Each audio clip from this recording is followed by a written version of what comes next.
Assalamualaikum warahmatullahi wabarakatuh. Saya tercabut kewaya. Terima kasih. Bismillahirrahmanirrahim. Innal hamdalillah nahmaduhu wa nasta'inuhu wa nastaghfiruh wa na'udzu billahi min syururi anfusina wa min sayyiati a'malina. Man yahdihillahu fala mudhillalah wa man yudlil fala hadiyalah. Wa asyhadu an la ilaha illallah wahdahu la syarikalah wa anna Muhammadan abduhu wa rasuluh. Alhamdulillah, tuan-tuan yang dirahmati Allah sekalian, dapat kita berkumpul pada malam ini untuk sambungan sedikit perkongsian berkaitan dengan satu topik yang saya ingat ini baru kali yang ketiga lah saya datang ke sini, iaitu berkaitan dengan aspirasi dari Al-Mulk yang saya pendekkan sebagai Adam. Jadi tuan-tuan, seperti mana dua sesi yang lepas, mana kita telah membincangkan pada sesi pengenalan tentang apakah 15 tanda kekuasaan Allah SWT yang ditonjolkan di dalam surah Al-Mulk. Manakala pada sesi yang kedua pula kita telah mengutarakan tentang ayat tema lah kita kata kepada pemahaman kita tentang surah Al-Mulk ini, iaitu Allah SWT selaku Al-Mulku, yakni pemegang pemerintahan kerajaan di dunia dan di akhirat. Dan juga bahawa satu perkara yang kita perlu ingat, bahawa diperingatkan kepada kita adalah ayat yang pertama, bahawa Allah SWT itu kulli syai'in qadir, berkuasa atas setiap sesuatu. Jadi maknanya sekecil-kecil benda, sebesar-besar benda, semuanya di bawah kekuasaan Allah SWT. Jadi tuan-tuan, seperti mana dalam dua sesi yang lepas saya membawa kepada tuan-tuan, saya akan biasanya memulakan dengan satu ayat daripada surah Al-Qamar yang berbunyi, A'udzubillahi minasyaitonirrajim, walaqad yassarnal qur'ana lizikri fahal min muddakir, yang bermaksud, dan demi sesungguhnya kami telah memudahkan Al-Quran untuk menjadi peringatan dan pengajaran. Maka adakah sesiapa yang mahu mengambil peringatan dan pelajaran yakni daripadanya? Surah Al-Qamar ayat yang ke-17, yang mana bahagian kita kata frasa yang hujung dalam ayat ini merupakan satu meninggalkan beban persoalan kepada kita, kepada saya dan tuan-tuan, iaitu fahal min muddakir, di mana Allah kata dia dah mudahkan Al-Quran untuk bagi peringatan kat kita. Persoalannya adalah untuk kita jawab fahal min muddakir, siapa yang nak ambil peringatan dan pengajaran daripada benda tu, daripada Al-Quran ni. Di mana ayat ini tuan-tuan, bagi nak nunjukkan peri pentingnya, diulang pada ayat ke-22, ayat ke-32 dan ayat ke-40. 3 minit pertama ni cuba dah tadi cakap KL, tak lepas juga. Tadi saya tanyalah tuan-tuan, apa khabar tuan-tuan? Sihat dah? Alhamdulillah. Campur lah tuan-tuan, insya-Allah campur. Tuan-tuan, dalam sesi perkongsian pada hari ini, insya-Allah kita bersempena lah juga dengan kita kata nak kata tahun baru ni dah lepas sebulan dah. Tapi orang kata bulan pertama ni dia jangan lemah lagi.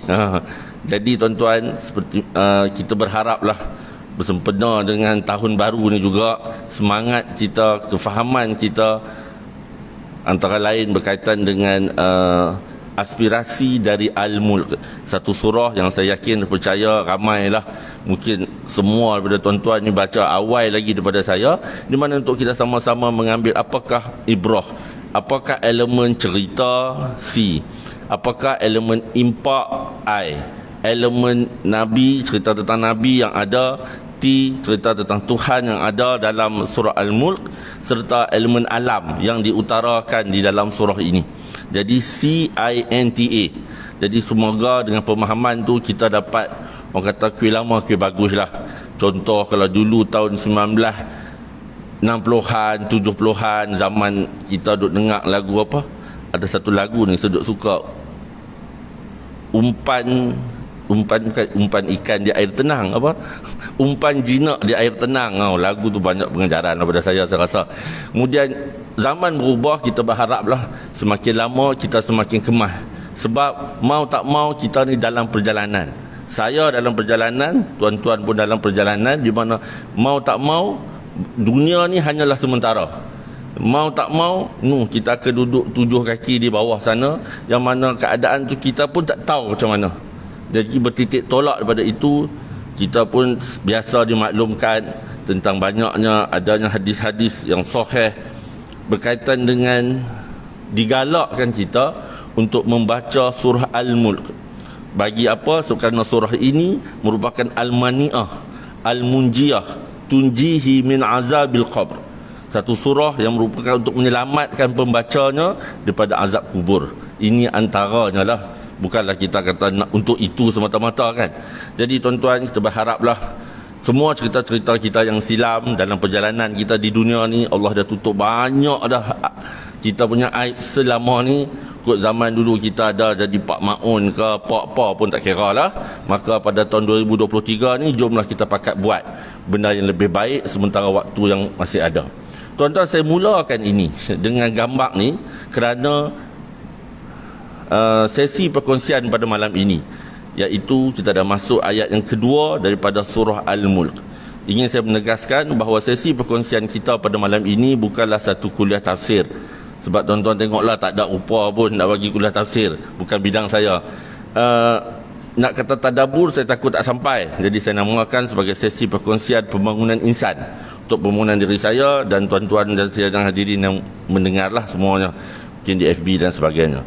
Maka tuan-tuan, dalam ayat yang kedua surah Al-Mulk ini, dia ada kena-mengena dengan cerita kita dengan gambar tadi tu, dengan perubahan zaman manusia ni, daripada zaman budak sampai kelar lah, sampai menuju yang akan datang ni, di mana ayat yang kedua dalam surah Al-Mulk yang berbunyi, A'udzubillahi minasyaitonirrajim, allazi khalaqal mauta wal hayata liyabluwakum ayyukum ahsanu amala wa huwal azizul ghafur. Yang bermaksud, dialah yang telah mentakdirkan adanya mati dan hidup, yakni kamu, untuk menguji dan menzahirkan keadaan kamu. Siapakah di antara kamu yang lebih baik amalnya, dan dia maha kuasa, yakni dalam membalas amal kamu, lagi maha pengampun, yakni bagi orang-orang yang bertaubat. Surah Al-Mulk ayat yang kedua. Tuan-tuan, dalam ayat ini bukanlah kuliah tafsir tuan-tuan, tapi kita ambil juga beberapa perkataan untuk kita lebih faham. Supaya kita baca tu, masuk ayat 2 ni, ada beberapa perkara yang saya rasa penting supaya kita baca tu dia main dengan feel sekali. Oh, ayat ni cerita ni. Dalam pada tuan-tuan duk mungkin baca dengan segala makna taranum lah, dengan lagu nahwannya, bayati, ros dan sebagainya, tapi kita nak faham sama. Di mana dalam ayat yang kedua ini, antaranya ada frasa atau perkataan. Surah Al-Mulk ini dari segi hurufnya banyak. Berapa? 1313 huruf. Perkataannya ada 335. Jadi hari ini kita ambil beberapa perkataan, di mana ada perkataan mauta wal hayata. Makna dalam ayat ini ada cerita tentang mati dan ada cerita tentang hidup. Di mana Allah SWT mengatakan bahawa matinya kita, hidupnya kita, dia yang buat. Dia yang mentakdirkan segalanya. Maknanya surat mati ke, surat beranak ke, Allah SWT yang tentukan tarikhnya. Ini semua cerita misteri. Jadi timbul juga persoalan yang kalau kita tengok dalam beberapa kitab tafsir, pasal apa agaknya disebut mati dulu?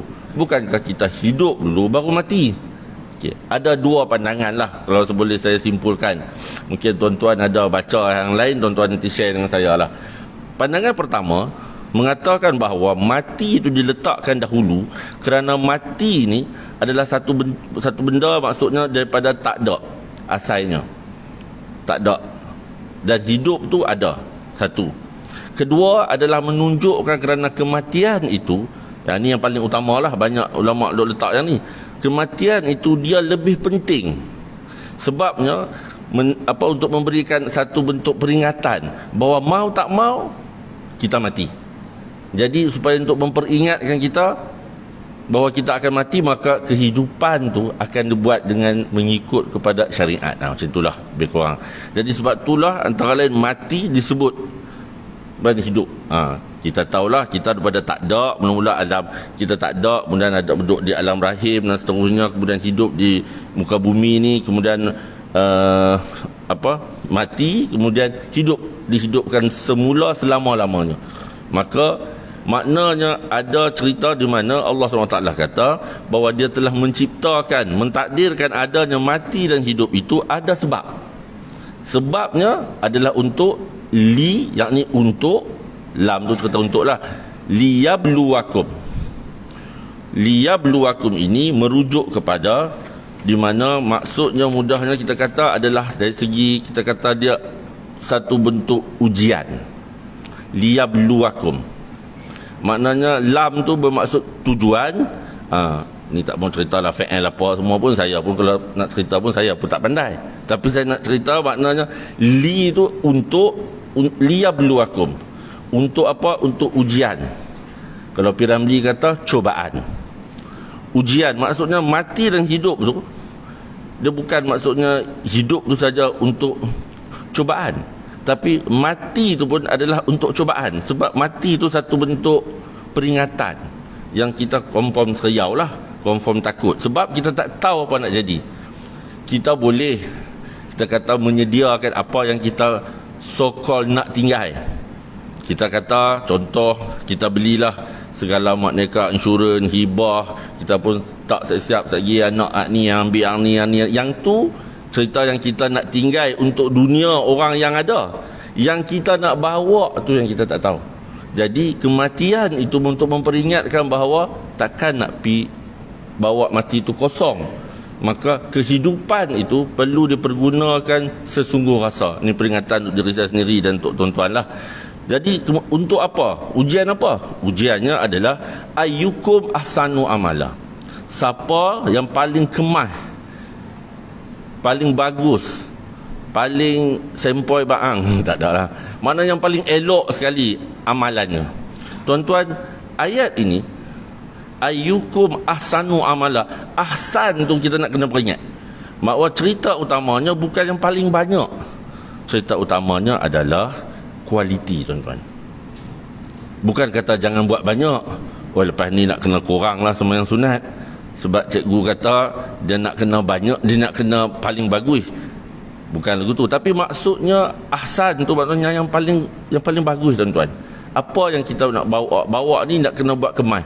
Dan banyaklah lagi ulama-ulama dulu yang memberikan garis panduan bagaimana yang dikatakan amalan yang bersifat ahsanu amalah, yang mencapai, kalau kita kalau kita kata elemen 5 bintang lah. Yang mana? Iaitu kalau saya selalu ambil Fudail bin Iyad, dia kata ada 2 ciri-ciri yang termasuk dalam ahsanu amala. Untuk kita cek ahsanu amala ke tak, kita cek 2 ni. Pertama, amalan tu mesti ikhlas. Ikhlas bermaksud semata-mata hanya kerana Allah SWT. Ikhlas ni dia senang sebut. Nak buat sepenuhnya tu, yang tu jenuh tapih lah juga kan. Tapi itulah ciri-cirinya. Satu. Kedua, kata Fudail bin Iyad, dia nak kena ada elemen tepat. Amalan tu tepat, yang ni mengikut sunnah lah, buat yang cara yang betul. Jadi maknanya kalaulah buat tu salah satu je, buat cara betul, tapi dia ada pula, memanglah kita sebut memang kerana Allah, tapi yang tu takut tak sampai ahsanu amala tu. Yang tu yang susah, tuan-tuan. Dia senang cerita ni, saya ni sampaikan je sharingnya, tapi nak kata nak tak nak, kita nak kena pulun. Sebab Allah SWT dah memperingatkan kita bahawa dia bagi mati, dia bagi hidup ni bukan saja-saja, bukan nak suruh sonok-sonok yang layan TikTok live, tak. Ada lagi elemen-elemen lain, iaitu untuk liyabluwakum, nak uji saya, uji tuan-tuan, nak tengok keluarga kita, kejiranan kita, siapa ayyukum, yang mana satu antara kita semua ahsanu amala, Yang paling kata buat tu bagus. Walaupun susah, tapi diperingatkan kena buat lagu tu. Jadi bertitik tolak daripada itu juga, disebabkan perjalanan dunia ni bukanlah satu benda yang mudah. Dia senang cakap lah kan, mana ada benda yang senang. Kalau kita tengok daripada kecil zaman kita nak ke besar ni pun, nak ke tua ni pun, nak ke padam lah orang kata, segala maknanya ujian mai. Maka bertitik tolak daripada itu, saya rasa sangat cantik lah. Nama pun memang apa, mukjizat kan, di mana di penghujung ayat 2 ni Allah SWT memberikan kita ancaman dan juga harapan dalam masa yang sama, dalam frasa yang sekali, iaitu Allah SWT kata tadi, liyabluwakum ayyukum ahsanu amala wa huwal azizul ghafur. Yang ni penting tuan-tuan. Kalau tidak, kita ni jadi kehidupan kita jadi cempera, jadi macam orang kata huru hara, tak tahu sebab apa. Meneliti jalan-jalan ujian ni satu benda yang tadilah senang sebut daripada nak buat. Tuan-tuan pun tahu, tuan-tuan nak membesarkan anak-anak ni bukan satu benda yang senang. Saya tadi duduk makan di section 20 tadi. Duduk tak duduk, tiba-tiba saya cepat-cepat bayang, saya duduk dalam kereta, rasa nak teriak pun ada. Saya tengok seorang lelaki, tak tahu siapa ada kat kedai mamak section 20 tu tadi, section 20 kan. Saya tengok dia tengah duduk makan. Umur tu saya rasa nak macam arwah ayah saya lah, saya rasa. Tengah duduk makan, saya tengok dia lepas dia makan tak tahu benda, dengan tangan tu duduk gegak.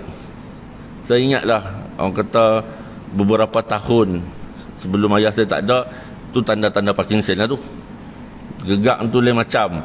Kemudian kita tengok, jangan tertampakkan mata dia kan. Mata orang yang dia memandang, tapi kita tahu pandang itu lain lah. Dan orang macam tak sakit tu, saya kata Allah, teringat ayah saya. Jadi saya yakin dan percaya juga tuan-tuan pun mana yang nak membesarkan anak-anak, mungkin yang anak-anak yang umur lah ni dah 30 ke, dah 40 tahun, mesti pelbagai jenis ujian yang tuan-tuan dah tempuh.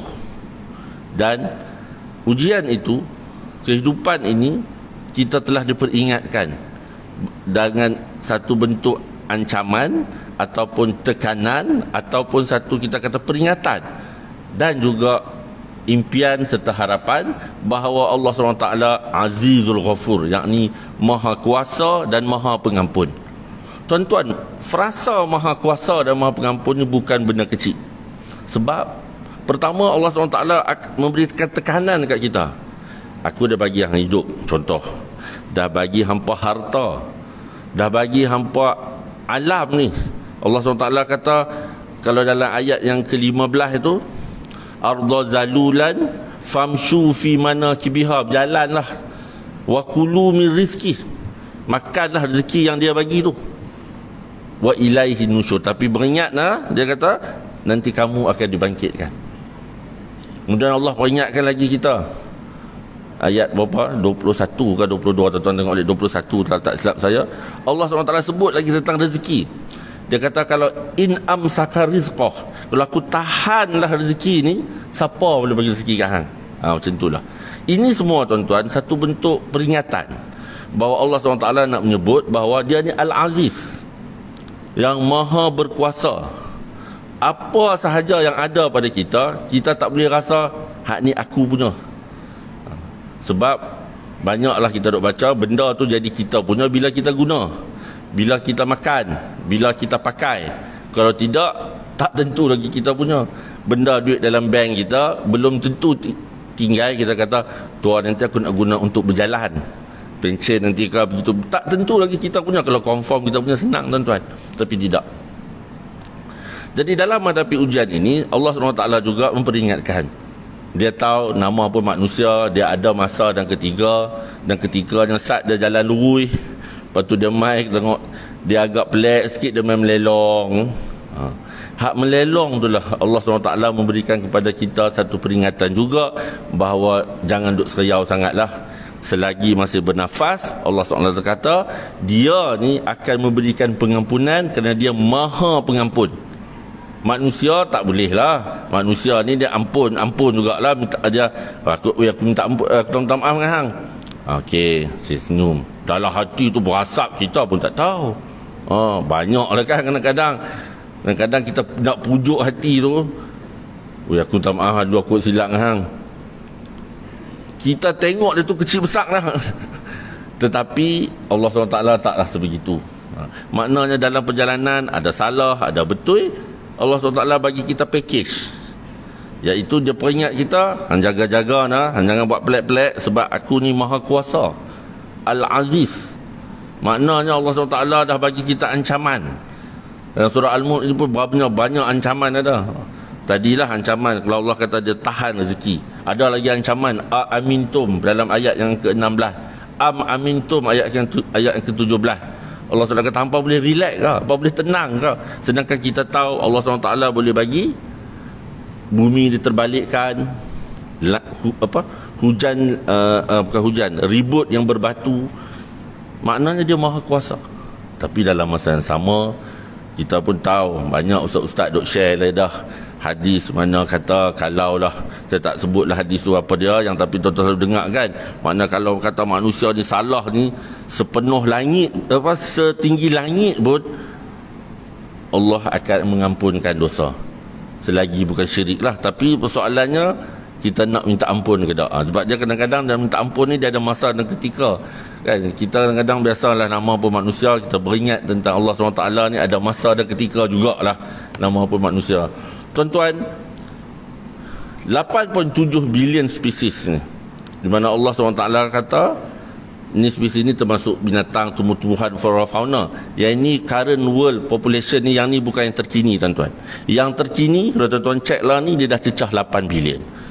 Saya ingat dalam sesi yang pertama saya kata tahun 2022 ni, banyak saintis kata, banyaklah orang kata orang buat apa dia projection, buat unjuran jumlah manusia di dunia kali yang terakhir di bawah 8 bilion. Start daripada 2023 dia 8 bilion lebih. Iyalah, kalau kita tengok memang gitulah jumlah yang sekitarnya pada hari ini, di mana jumlah kematiannya, jumlah kehidupan sekitar hampir 300,000 satu hari, kelahiran baru, kematian satu hari sekitar 100,000 lebih. Mana dicampur, tolak, lebih kurang banyak tu. Di mana Allah SWT berkuasa ni atas 8 bilion ni. Nak bagi makan, nak bagi udara, bagi cukup. Betul lah kita ada dengar cerita climate change lah, itu dan ini. Betul lah dari segi sainsnya. Tapi satu yang kita kena letak juga, bahawa manusia kita jangka dari segi ilmu manusia, takat kemampuan ilmu manusia, itu pun Allah yang bagi juga ilham tu. Yang mana kita nak kena beringat bahawa Allah SWT ni adalah Al-Mulku. Dialah yang menentukan segala-galanya, pemegang kerajaan di dunia dan di akhirat. Maka bertitik tolak daripada itu tuan-tuan, untuk menghadapi kehidupan. Kiranya tema cerita ayat 2 ni adalah tentang ujian. Ujiannya, dan selalunya kita nak kata ujian ni, kita kata ujian kehidupan kan. Jarang kita nak sebut ujian kematian, jarang lah. Sebab kematian tu orang tak boleh nak cerita. Sebab dia kita tak melalui, tetapi kita ada sumber. Ada Quran, ada sunnah, ada kisah-kisah pengalaman orang yang kita tengok. Bukan pengalaman orang mati, pengalaman orang menguruskan jenazah ke, melalui tengok orang detik-detik kematian dan sebagainya. Jadikan bahawa kehidupan ini penuh dengan ujian. Dan dalam ujian ini saya ambil satu akronim lah, hidup. Pertama, dalam semua ujian kita selalu disebut kata ada hikmah. Kadang-kadang kita nak sedapkan hati kita, tak apalah, adalah hikmahnya nanti. Kadang-kadang kita nak percaya tu, pedia hikmah dia. Selagi tak sampai, kita tak dapat lah. Tetapi kita pun yakin dan percaya hikmahnya, di mana Allah kata, kalau selagi manusia syukur dan sabar tu, duk pusing dalam kehidupan kita, dapat benda bagus kita syukur, dapat benda kurang seronok kita sabar, kemudian dapat seronok syukur, tak seronok sabar, selagi dia berpusing, setiap tu akan ada hikmahnya. Kemudian kita kena ada semangat untuk in charge, untuk kita nak kena susun. Maknanya kalau ada apa, kita in charge maksudnya kita lah yang mengurus. Tak boleh mudah terikut-ikut orang. Zaman dah ni sakit tuan-tuan. Saya ingat pada zaman saya kecil-kecil dululah kata, tuan-tuan pun zaman-zaman muda ke, kita tak berapa rasa nak compete dengan orang. Sebab kita tak tahu sangat tentang orang lain. Yang kita tahu apa yang kawan kita, contoh kawan kita bawa pensel color 24. Masa tu tengok pensel color 24 ni, mak dia beli mana ni? Sebab pasal kalau paling banyak ada 12 yang kita tahu. Tiba kawan kita buat 24, balik tu pening kepala aku. Mak dia beli tam mana ni? Pokoknya mak dia beli di KL je ada. Belah-belah Lok Start mungkin tak sampai lagi lah kot mula-mula. Yang nak saya tekankan, hari ni kita berubah tuan-tuan. Hari ni orang yang macam nak membiarkan kita compete. Sekarang semua orang sharing semua. Oh jadi kita akan ditanya, "Oi, anak hang umur berapa? Anak hang masuk sekolah mana? Anak hang masuk U mana?" Loh, bila kita kata begitu begini, mungkin loh, lagu tu je anak hang. Kita lah rasa dia tak sebutlah depan kita. Dia jadi satu bentuk perlumbaan. Sedangkan dunia ni jalan kan lain-lain. Takkan nak kata, "Loh, tak nikah lagi anak hang." Mana nak boleh kata lagu tu? Kalau jodoh tu boleh dibeli di Shopee, ramai orang beli. Tapi benda tu laluan. Semua orang ni lain-lain. Lagi kawan ni pula belum ada anak. Hang menikah 10 tahun tak ada anak lagi tu mak. Pergi tuan-tuan. Kalau kita kata sebab jalan yang berbeza, tetapi disebabkan, saya rasalah, disebabkan oleh banyaknya perkongsian. Perkongsian tu bagus, tapi kita yang kadang-kadang, "Weh, hang tak ada iPhone 14 lagi tu mak." Pergi tuan-tuan. Dulu kita tak pick up macam tu. Dulu kawan kita, dia duduk kampung kita, permainan yang dia ada lebih kurang kita. Dalam satu kampung tu, kalau orang ni semua ada motor C70 kata, hak tu lebih kurang lah. Lebih-lebih pun kawan tu nya kemas sikit lah daripada tu. Kalau ada TV pun mungkin, kalau saya ingat tahun 80-an, ujung 70-an lah. Ujung 70-an ada ke TV color? Yang saya tak ingat. Saya ingat saya merasa tengok TV color, port saya beli dalam tahun 84 macam tu dah kot. Zaman tu masa nak tukar channel tu nak kena pakai kaki tu. Tak lah pakai kaki, malas nak mangkit kan. Untuk lama lepas tu remote. Jadi tuan-tuan in charge. Kemudian ada doa. Kehidupan kita nak hadapi ujian, nak kena dengan doa, nak kena dengan usaha. Dua ni kita senang sembang. Tapi usaha ni nak menghadapi ujian ni bukanlah satu benda yang mudah. Tuan-tuan, ujian kita tak sama. Tuan-tuan dah tentu dah, saya rasa ada kawan yang mak pak dia sakit, dia kena jaga. Kita tak boleh letak dia ni pantang aku ajak minum mesti tak mau saja. Kita tak tahu dia punya beban dia dekat rumah.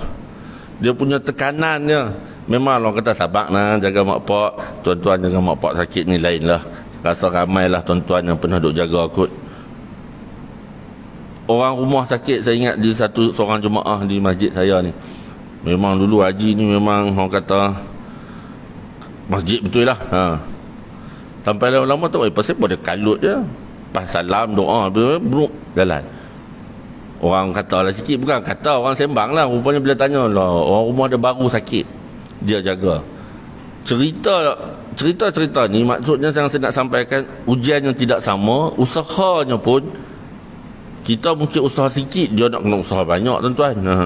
Kemudian ada pilihan. Pilihan mana? Iaitu pilihan sama ada kita nak menjadi orang yang, contohlah kalau dalam surah Al-Mulk ini, dalam ujian ini kita diberikan antaranya dua jenis kumpulan manusia. Satu, dalam ayat 6 duk kata walillazina kafaru birabbihim, siapa yang ingkar kepada Tuhan mereka, yang ingkar. Siapa yang ingkar, bolehlah neraka Jahannam. Wa bi'sal masir, seburuk-buruk tempat nak balik. Yang tu satu. Maknanya untuk kumpulan yang geng jemuan tanah ni, hak ingkar ni hampa boleh yang tu. Satu lagi, untuk satu kumpulan yang lain, manusia ada pilihan. Siapa yang liyabluwakum, siapa yang yahsyauna rabbahum bil ghaibi, dia takut kepada Allah SWT ni bil ghaibi, dia takut secara konsisten. Ada CCTV ke, tak ada ke, ada Tok Imam sebelah dia ke, tak ada ke, ada kawan dia ke, ada siapa pun dia sama je takutnya kepada Allah SWT. Yang untuk orang macam ni, untuk mereka ni maghfiratun, boleh keampunan, wa ajrun kabir, ganjaran yang besar. Yang mana ulama kata ganjaran besar ni syurga lah. Jadi kita ada pilihan, kita nak pilih mana. Maka tuan-tuan, saya sajalah nak share dengan tuan-tuan satu nasyid yang saya rasa tuan-tuan mau rajin lah. Saya tunjuk nasyid ni, saya tunjuk lirik tu bukan sebab apa. Maknanya saya tak boleh nyanyi. Kalau saya nyanyi, tuan-tuan menyesal dengar. Balik selalu. Saya rasa tuan-tuan duduk dengar elok-elok tuan-tuan lirik antara dua cinta ni. Saya rasa banyak dia punya pengajaran lah. Tadi saya promote umpan jinak di air tenang. Lagi kita nak masuk fatwa pujangga lah lagi. Nak kata apa, nak kata ada lah. Maknanya kalau kita tengok lah, dalam menghadapi ujian ni, saya rasa yang ni yang saya buat dalam kotak biru tu, yang saya rasa yang ni senang sebut, senang nyanyi daripada nak buat. Nak meleraikan dunia yang mendiam dalam hati. Oi, dunia siapa tak mau tuan-tuan. Saya pun kalau boleh segala makneka aku mau. Samalah dengan tuan-tuan, nama pun kita manusia, tapi kita diperingatkan bahawa yang paling utama mati dan hidup ni adalah untuk liyabluwakum ayyukum ahsanu amala, untuk nak menguji kita siapa yang paling bagus amalannya. Maka tuan-tuan bertitik tolak pada itu, saya nak tinggalkan, bukan nak tinggalkan, nak bagi tuan-tuan satu homework. Tuan-tuan sambil-sambil duduk malam ni, tuan-tuan Google tengok dua jalan ni, dua cerita ni, iaitu cerita tentang Abdul Rahman bin Auf dan Abu Darda. Tuan-tuan akan nampak dua-dua ni adalah memang ni sahabat Nabi, tapi dia dan dua-dua ni bagus. Tapi tuan-tuan akan lihat jalan mereka ni, boleh kata ada beza. Hak seorang ni senang, hak seorang ni dia kurang senang, tapi dua-dua ni menuju kepada jalan yang bagus. Tapi jalannya berbeza. Kenapa saya tunjuk ni? Saya nak kata macam itulah kehidupan kita. Kita tak boleh nak letak satu tudung saji yang sama untuk semua orang. Nak sekut, hang kena hidup macam ni tau. Kita nak peringat anak kita begitu dan begini lagi sama macam kita dulu, tak boleh lah tuan-tuan. Zaman pun berubah, kita kata kita kena didik anak tu mengikut pada zaman.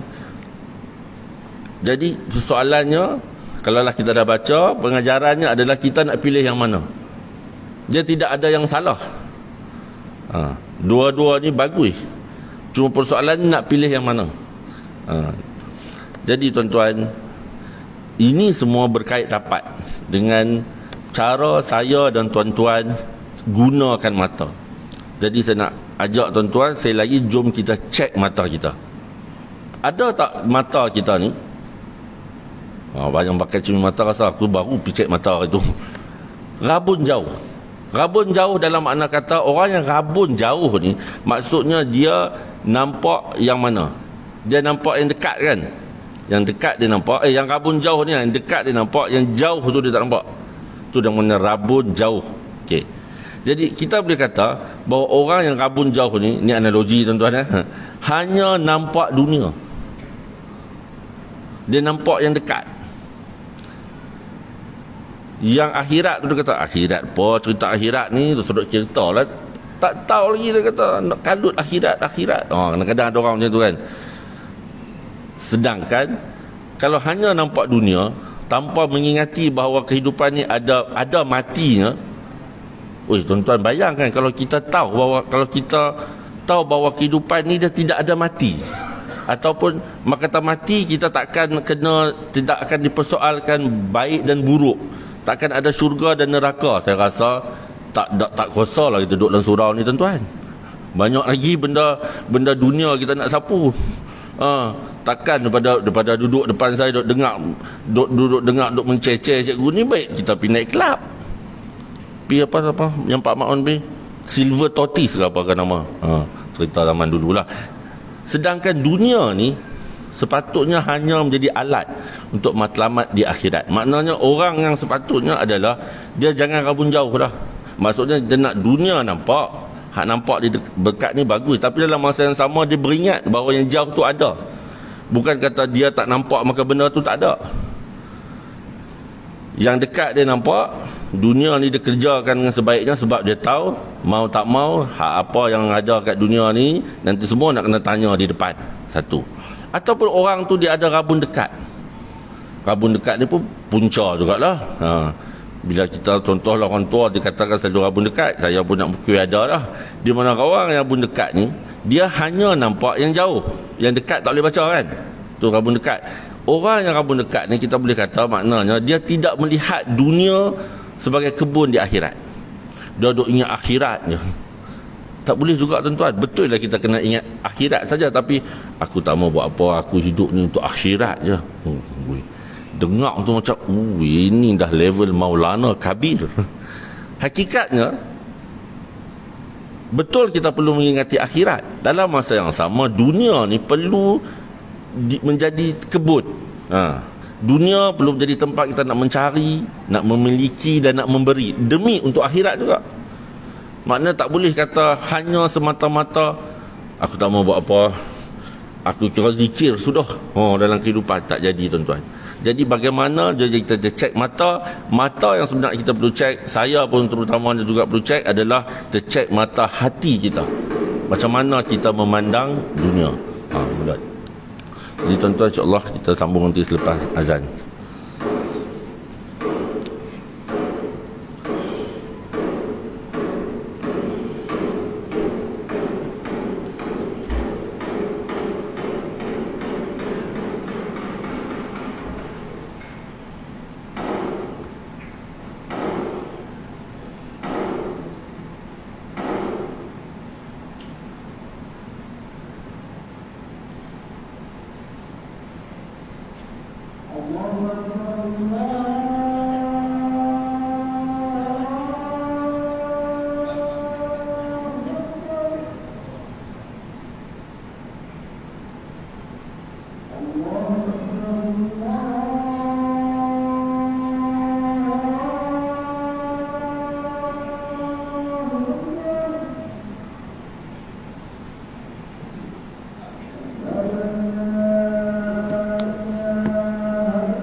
InsyaAllah tuan-tuan, kita sambung sikit lagi.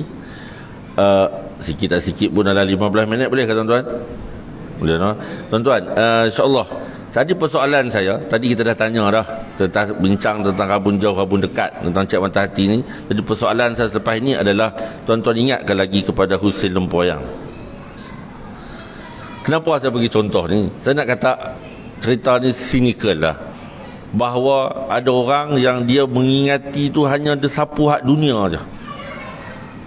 Meniaga orang lagi untung daripada meniaga unta. Nak disampaikan adalah maksudnya, asalkan untung, buat apa pun tak apa. Maknanya kalau kita orang yang mengingati bahawa Allah SWT ini bersifat Al-Aziz, dia akan tapih apa yang dia buat. Dia akan tapih tuan-tuan. Sebab sifat Al-Aziz ni ditonjolkan untuk satu perasaan gerun. Dan Allah nak sampaikan juga bahawa tak apalah kalau hampa tak mau jadi orang yang ahsanu amala, tak apa. Tapi hampa siaplah, aku ni Al-Aziz, Maha Kuasa, apa pun boleh buat Contoh. Kemudian dalam masa yang sama nak peringat kita bahawa kalaulah tersilap, nama pun manusia, tak ada siapa main duduk masjid 24 jam tuan-tuan. Jadi kita diberikan peluang, impian, harapan bahawa Allah SWT ni bersifat Al-Ghafur. Maka tuan-tuan, bagaimana kita nak melihat ahsanu amala ni? Apa antara perkara yang perlu kita timbang dalam kehidupan kita? Pertama, saya kira ahsanu amala ni maksudnya dia bukan yang selalu orang nak sebut zaman ni apa, bukan kaleng-kaleng ke apa, bukan besya-besya ni, budak-budak TikTok ni lah nak sebut lagu tu. Makna tuan-tuan, kita nak kena keluar daripada zon selesa. Dia tak cukup dengan apa yang kita ada dalam ni, nak kena orang kata pulun lebih. Sebab tu baru jadi ahsanu amala. Dia kuih lama, dia kualiti kan. Kuih lama, kuih kemas, nak kena tambah. Bukan kata tambah tu jadi banyak, tak, kualiti tu. Sebabnya manusia lah nama pun tuan-tuan. Tuan-tuan kita semua sama je. Abang kata kalau kita tengah ada masalah, doa kita mesti panjang sikit. Dia kalau kata, kalau tuan-tuan semayang kan, dia kata nak mai keluar air mata tu dia macam laju sikit lah. Oh, kalau tengah duk elok aja segala mak neka apa semua cukup, jarang lah kot. Tu saya lah kot. Yang saya nak sampaikan, kita kena keluar daripada zon selesa. Mana nak kata kehidupan dunia yang kita pun tak tahu, tuan-tuan pun tak tahu, saya pun tak tahu lagi berapa hari, berapa bulan, berapa tahun, kita tak tahu. Maka kita tidak boleh cepat berpuas hati dengan pencapaian yang ada. Sebab Allah SWT dah pesan kat kita untuk liyabluwakum ayyukum ahsanu amala. Mati dan hidup hampa ni adalah untuk aku uji, nak tengok siapa paling bagus antara kita semua. Pertama, kita tak boleh cepat puas hati dengan pencapaian yang ada. Mungkin kalau lah ni kita setakat A, mungkin nak kena A+. Kalau kita lah ni setakat C+, kita nak kena upgrade lah. Kalau kat misi dia kira markah dan sebagainya kan. Maka kehidupan kita pun macam tu. Kedua adalah berusaha menambah baik perkara yang sedia ada. Nak kena pulun juga, walaupun susah. Nak memujuk hati, buat benda baik ni susah kat tuan-tuan. Bukan senang tuan-tuan pun nak pujuk hati, nak start motor, start kereta, jalan kaki, nak main surau. Sebab apa, ada banyak lagi pilihan. Kita duduk kat pekan kot, macam-macam benda tu ada. Dan yang ketiga adalah ada sahaja perkara baru yang kita nak cuba alami dan ketahui. Banyak lagi cara, maksudnya kita explore lah. Dan kita kena bersedia menghadapi ketidakpastian, tersalah dan belajar daripada kesilapan. Walaupun umur kita dah kira banyak.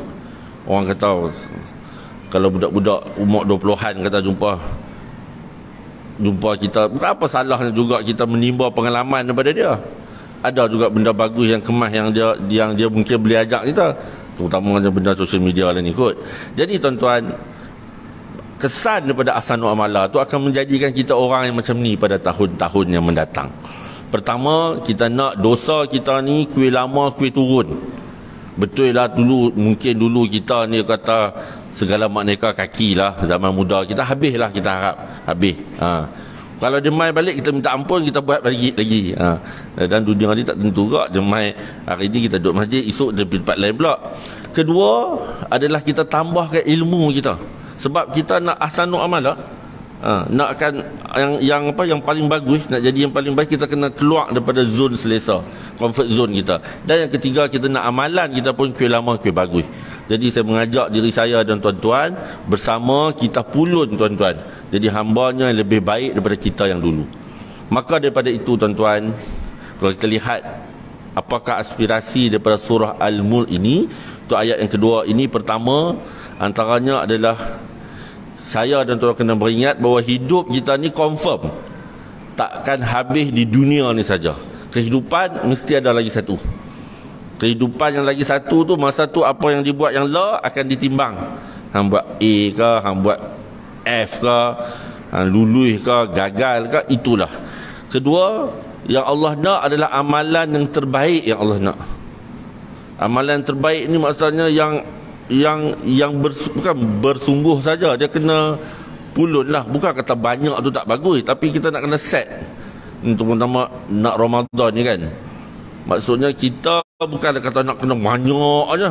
Banyak jangan, saya seriau orang kata macam ni, takut orang kata banyak tu salah ke? Tak. Tapi maksudnya dalam banyak ke sikit ke, nak yang jadi bagus. Kuih bagus. Kemudian yang ketiga adalah bila kita dinyatakan bahawa dunia, mati dan hidup adalah ujian, kita kena ingat juga ujian kita ni takkan sama. Lain orang lain. Lain jalan dia. Kita tak boleh letak, kita tak boleh nak judge orang tu. Dia tu aku tengok perangai teruk sungguh.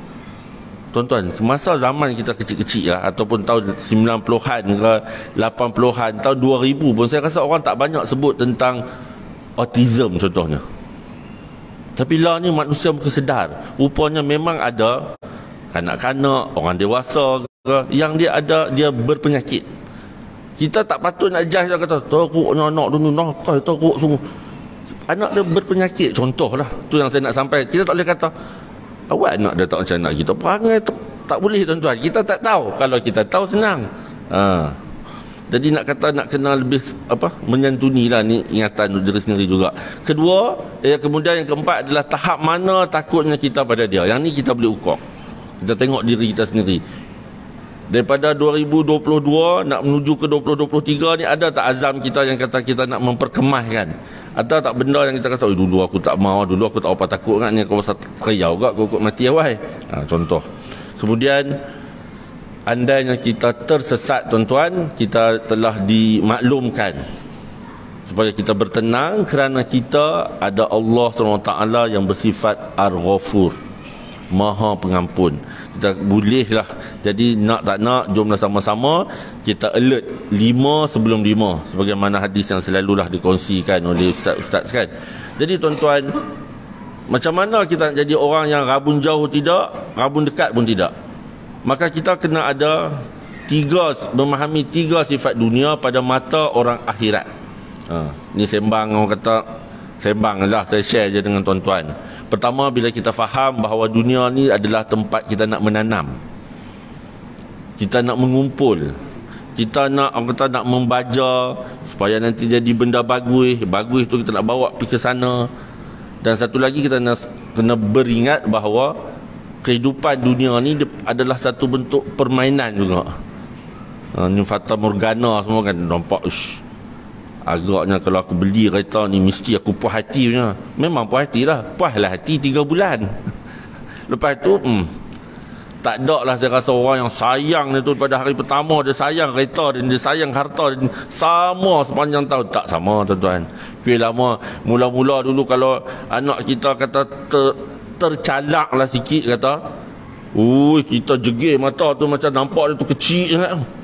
Tapi lama-lama tu tak heran, cuma calak macam nak, lagi ayah boleh cari lain. Contoh, tak heran. Kemudian kita kena tahu, kena beringat bahawa dunia ni dia ada SOP. Dunia ni seumpama penjara disebutkan untuk orang mukmin. Sebab memanglah, sebab dunia ni dia ada banyak sangat peraturan. Jadi orang Islam, jadi orang beriman nak kena macam-macam, segala mak neka tak boleh. Kita mesti tak puas hati. Depa tu nak ikutkan senang juga tak apa semayang, kenapa semayang celuk-celak aku tengok dia tu otak. Takkan kita nak kira ukuk lagu tu. Nak tak nak, kita yang kena mengikut tentang SOP. Jadi bertitik tolak dia tu tuan-tuan. Bersama sikit lagi tuan-tuan. Saya nak bagi tuan-tuan analogi tentang 3 buah negara. Analogi 3 buah negara ni saya nak kaitkan nanti dengan kehidupan kita lah sebagai manusia, sebagai individu. Pertama, analogi 3 buah negara ni saya ambil negara Greece tuan-tuan. Greece ni adalah sebuah negara yang tuan-tuan tahu bersejarah hebat. Sebab di Greece ni ada Athens. Dulu ni sejarah ketamadunan Yunani apa semua segala makneka ni Greece lah. Ditambah pula dulu kalau kita kata Greece dekat Turki kan. Greece ni tahun 2004 menganjurkan sukan Olimpik. Kira kemas lah. Bukan calang-calang tuan-tuan nak menganjurkan sukan Olimpik. Kita tekat sukan Commonwealth lah, itu pun lama dah. 2009 tuan-tuan, duk tak duk, tiba-tiba dunia dikejutkan. Greece, sebuah negara yang hebat, berhutang 1.7 trilion, 180% daripada KDNK. Kata mai kok mana? Dan kita dengar, bankrupt. Macam mana sebuah negara bankrupt? Contoh. Jadi kita pun rasa, takkan kot. Kemudian mungkin orang kata, tapi cikgu, Jepun hutang lebih lagi, 200% lebih. Jepun berhutang dalam. Apa yang menyebabkan mereka ni jadi lagu ni? Sebuah negara yang ada sejarah yang hebat, ketamadunan yang tinggi asalnya, boleh tak jadi negara yang bankrupt. Antaranya tuan-tuan, mereka dulu 2010 buat pinjaman kecemasan lah 90 bilion dengan negara IMF. Dan disebabkan kesilapan, ni saya nak cerita kesilapan mereka ni di Greece ni menyebabkan pengangguran dia pernah mencecah 20%, di mana kebanyakannya berumur bawah 35. Anak-anak muda yang sepatutnya bekerja tapi tak ada peluang kerja. Dan ni semua kesan daripada bila minta hutang, maka mereka terpaksa menaikkan cukai, mengurangkan pencen dan pelbagai faedah-faedah sosial dan sebagainya lah. Itu satu. Mana yang saya nak cerita, sebuah negara yang hebat tapi disebabkan tidak mengikut SOP, jatuh. Negara yang kedua yang saya nak share dengan tuan adalah negara yang ni bukan hebat apa, dia hebat dengan pemandangan yang indah lah. Iceland. Saya tak tahulah tuan-tuan mungkin berapa orang dah sampai. Yang saya tak pernah sampai lagi. Shah Rukh Khan dah sampai tuan-tuan, menari di luar kat atas ni. Negara ni memang pun negara yang pemandangan yang indah. Negaranya asalnya pun senang. Mereka ni banyak melabur dalam syarikat asing, hartanah. Dan 2008 negara yang kita kata Iceland ni kira kemah lah, muflis tuan-tuan.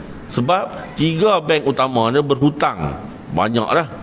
Sebabnya apa? Sebab pada tahun 2006 3 bank utama ni salah jalan, berhutang dengan pendeposit Belanda, UK, semua segala mereka banyak. Apa yang saya nak sampaikan adalah sebuah negara yang asalnya cantik, sempoi, bagus, akhirnya bankrupt. Negara yang ketiga, yang terakhir, negara yang ketiga ni bukan nak cerita sebabkan sakit hati Perancis kalah, tuan-tuan, bukan. Saya boleh terima hakikat tu. Kita move on lama dah. Negara yang gah dalam bola sepak, Argentina. Kita kenal Maradona ni, dengar nama ni daripada dulu, pada zaman kita budak kan. Mungkin tuan-tuan setengahnya mungkin pada zaman, kata zaman Agogo ke. Tuan-tuan, negara Argentina ni hebat ni. Pengangguran negara dia pernah mencecah 46.1%. Makna daripada 10 orang di kampung tu 5 orang tak kerja apa. Bukan dia tak mau kerja, dia tak ada peluang. Negara ni mai ke mana jadi macam tu? 2001 hutang terbesar dalam sejarah 616 bilion. Kemudian disebabkan kesalahan lagi, gagal membayar hutang beberapa kali dalam tempoh yang ditetapkan. Jadi tuan-tuan, apa yang saya nak ceritanya adalah 3 buah negara yang saya bagi contoh ni adalah negara yang hebat, negara yang kemah, negara yang kita kata ada rezeki yang lebih maknanya, tetapi disebabkan kegagalan, kesilapan. Dan jadi yang saya nak sampaikan, kalau negara pun boleh salah, apatah lagi kita tuan-tuan. Negara ni nak salah bukan benda senang. Dia nak kena banyak proses dia tu, barulah dia nak salah. Buat pelaburan salah, buat apa salah, susah lah juga. Tapi manusia, kita sebagai individu, maka kata nak salah ni senang. Maka daripada analogi ni saya nak mengajak diri saya dan tuan-tuan supaya kita sama-sama berhati-hati dalam kehidupan. Ada benda yang gah, akhirnya pun boleh jatuh. Kita ni Allah SWT bagi kita sihat. Mungkin tuan-tuan ada harta, kita ada harta sikit begitu begini, tapi akibat daripada kesilapan kita mengurus masa, mengurus usia, mengurus apa pun, akhirnya kita gagal untuk meletakkan diri kita beringat tentang liyabluwakum ayyukum ahsanu amala. Yang itu kita seriau. Jadi tuan-tuan, jom saya dan tuan-tuan kita cuba keluar daripada zon selesa. Maksudnya keluar dari zon selesa tu bukan zon duduk saja. Zon selesa tu kita kena zon belajar. Kita belajar lagi. Tak kisahlah belajar apa pun tuan-tuan, asalkan ilmu kita tambah. Tak kisah umur kita berapa pun, asalkan kita bertambah pengetahuan. Ataupun kita mungkin boleh share dengan orang kepada zon yang mencabar lah. Tuan-tuan, jadi bertitik tolak daripada tu, saya nak mengajaklah tuan-tuan dan diri saya bahawa antara cabaran kita pada dunia pada hari ini adalah cabaran social media kan. Segala maknanya orang boleh bergaduh, boleh bertekak, boleh troll.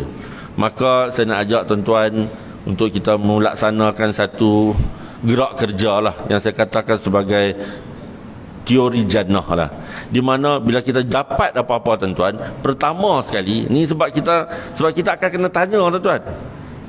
Apa saja kita forward, kita type, kita kena tanya. Maka pertama, kalau kita dapat apa-apa, jangan hantar lagi. Jangan duk kalut nak jadi orang pertama. Kita tenang dulu, relax. Sebab kita nak tahu apa dia benda ni, apa benda yang di-share kat kita ni. Benda ni berfaedah ke tak ke, di mana kita memerlukan nilai. Kita kena nilai dulu, okay, benda ni bagus ke tak. Okey, katalah benda tu bagus. Kalau benda tu bagus sekalipun tuan-tuan, nanti jangan duk hantar lagi. Sebab ada benda tu mungkin bagus pada kita, tapi kebagusan tu memerlukan kita analisis dulu. Sama ada kadang-kadang kita hantar benda yang bagus, tapi boleh jadi orang bertekak tu tak. Mungkin bagus benda yang betul. Kan banyak benda ni betul ni fakta aku cek dah. Memanglah hantar benda betul, tapi benda betul ni boleh buat orang dalam grup WhatsApp tu bertekak. Kita jadi punca, tak pasal. Daripada elok-elok orang kata nak ahsanu amala, pergi kita. Jadi tuan-tuan, lepas kita analisis kata benda tu bagus, pertama betul lah, betul dan bagus, barulah kita hantar. Jadi akhir kata tuan-tuan, satu analogi terakhir, boleh tuan-tuan? Dan 3-4 minit lagi. Saya nak ajak tuan-tuan melihat semula kenangan kita main bola zaman kita budak-budak. Tuan-tuan, zaman kita budak-budak dulu, kita main bola dengan hati yang seronok dan tenang. Sebab apa? Sebab zaman tu dia punya undang-undang dia lebih kurang je. Pemain tu senang je nak tahu. Tuan punya bola akan jadi ketua. Hak mana handsome sikit, tinggi sikit, hang jadi striker. Hak badan tembun sikit, hang jadi keeper. Tak payah tahulah hang pandai main ke tak main, kira lagu tu je. Yang saya nak sampaikan adalah kita menerima seadanya. Syarat kata nak main bola, siapa gol lepas kena buka baju. Oh, cukup tension masa tu. Masa tu badan kering pula zaman tu. Tapi jangan saya nak sampaikan, pada zaman kita kanak-kanak, kita penuh dengan syukur dan sabar. Kita terima je tim kita. Kemudian, masa kita main bola, dia ada peraturan. Peraturan ni pun senang je. Peraturannya adalah, antaranya, bila nak stop. Nak stop ni senang je. 3 sebab. Pertama, dia akan stop dengan azan maghrib. Saya duduk di Quarters Airport Subang. Tak ingat saya cerita tadi. Quarters Airport Subang dekat dengan ada masjid hijau tentu kan. Dulu masjid arwah lah Ustaz Dahlan. Kemudian di masjid tempat tu ada kuil. Kuil tu akan bunyi dulu, baru azan. Habislah game. Yang kedua, dia akan habis bila mana, bila bola tu duk tak tiba-tiba kawan kita buat perangai pergi tendang pasu bunga rumah jiran. Pergi. Sagi tuan tu saya ingat ada seorang pakcik ni lah. Pasal tu pakcik lah, ni mungkin saya panggil abang lah patutnya. Dia keluar dengan misai gulung lagu tu, kira api lah. Maka kawan-kawan semua akan lari. Yang tinggal tuan punya bola je duk berharap ihsan pakcik tu nak bagi ke dah. Yang ketiga, kalau muak pada tuan punya bola mai kira dah macam tu, habislah permainan. Macam tu je peraturan. Dia tak ada kata nak tak puas hati, hang tadi hand sangat, nak bergaduh sampai 5-6 hari, tak ada. Kita terima kehidupan dengan syukur dan sabar je. Mudah. Jadi tuan-tuan, yang saya nak highlightkan adalah tamatnya permainan bola kita zaman budak-budak dulu. Kita tak sentap lah. Maksudnya tak ada benda yang kita bawa sampai ke tak puas hati yang kawan sangat-sangat. Biasanya bergaduh budak-budak ni lebih lama pun 2 hari je. Yang duduk bertekak tadi tu, esok tu, weh Mat, tak main keluar main bola. Kita keluar senyum. Tuan-tuan, yang saya nak sampaikan analogi ini adalah kita nak semangat kita zaman kita budak-budak dulu, menghadapi zaman kehidupan ini dengan dengan cara yang dengan sabar dan syukur, dan terus mengharapkan husnul khatimah. Tuan-tuan, sekali lagi saya rasa saya nak tamatkan dengan peringatan tentang aspirasi dari Al-Mulk untuk ayat 2 ini adalah perkataan berkenaan dengan ujian, dan juga bahawa Allah SWT ni peringat kita bahawa dia maha berkuasa, dan dalam masa yang sama dia juga maha pengampun. Tuan-tuan, semohon maaf atas segala kekurangan. Minta maaf ambil masa lebih sikit tuan-tuan. Sekian wabillahi taufiq wal hidayah. Wassalamualaikum warahmatullahi wabarakatuh. Terima kasih tuan-tuan.